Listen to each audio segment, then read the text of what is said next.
Hi guys, welcome back. We're here at the Brown Mill School. I'm Corey, I'll be your redneck historian. So, check out my other video. We did a video, I walked around it. I'm going to be a little lazy in this one. Sorry for the glitch. Again, camera equipment failure. Shut the phone off to try and charge it a little quicker, and this is what happened. So now it's glitchy as hell. I don't care, we're going to carry through. And hopefully, you guys learned something. Now, we were at the blue sign last time we were here. Again, glitchier than hell. I don't know what's going on with this dang thing. Probably YouTube's killing it because of videos. But I got it from this here source. Inside of here is Brown Mill School. Even if you go to the Franklin County Historical Society section there at the jail, they have a little pamphlet that tells you about it. But inside here, we got old Brown Mill Schoolhouse. And we're going to explain a little bit more of the history. And if you note, the sign just really says built when. That's what was in the last video. But the last video we also walked around, kind of poked in the church, in the building. And then we're also standing here at the old schoolhouse, at the old school that replaced it. And it also tells you about that in here. So here we go. Let me show you something cool. Okay, the Brown Mill School is one-room limestone schoolhouse built in 1836. It stands at the corner of Brown Mill Road and Angle Road in the village of Crossman Section, Antietam Township. The school was built in response to the Free School Act of 1834, which granted a free education grades 1 to 8 to all children in Pennsylvania. This legislative act was passed in large measure due to the efforts of abolitionist Congressman Theodore Thaddeus Stevens. The school was built with funds donated by the parents of the children who attended school there, 51 people in all. A list of the sponsors can be seen on display inside of the school.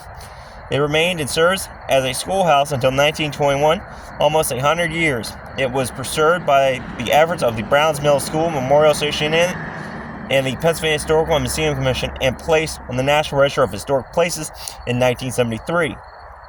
The Franklin County Historical Society acquired the property in 2002 and has since maintained it as a museum showing what classes were like in the early one-room schoolhouse throughout the county.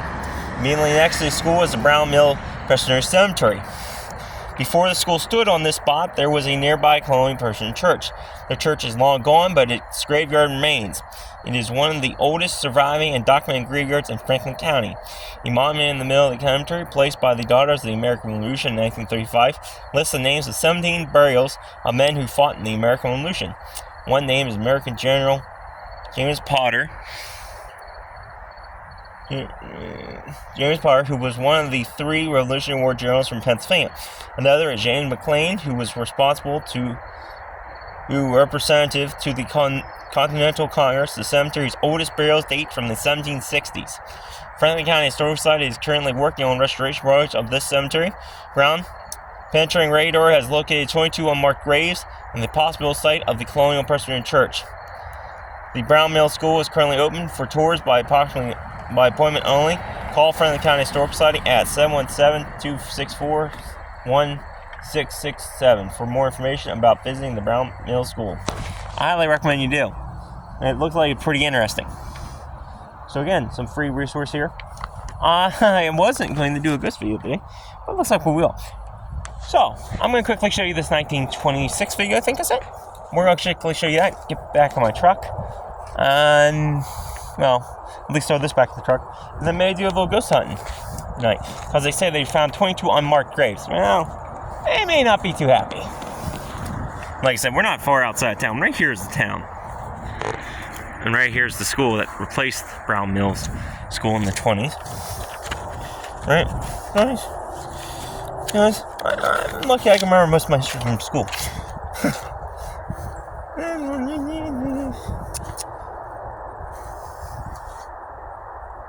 1921. This school was built in 1921, guys. I figured that from the architecture that this school is pretty old. Actually, let me cap this hill. You guys can see the town for yourself.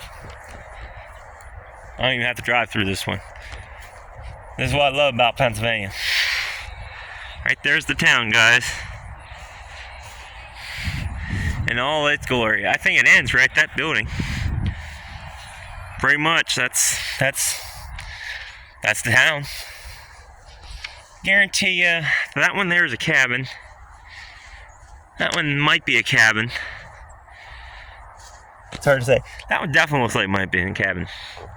But this here is the 1926 schoolhouse. I may as well show you. This is what it looked like walking to class, I guess. I'm not sure what this is now. But hey, let's poke our head in and see if anything was survived in the 20s.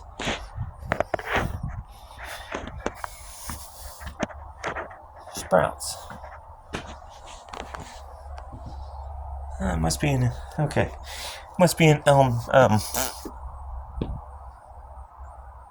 crystal.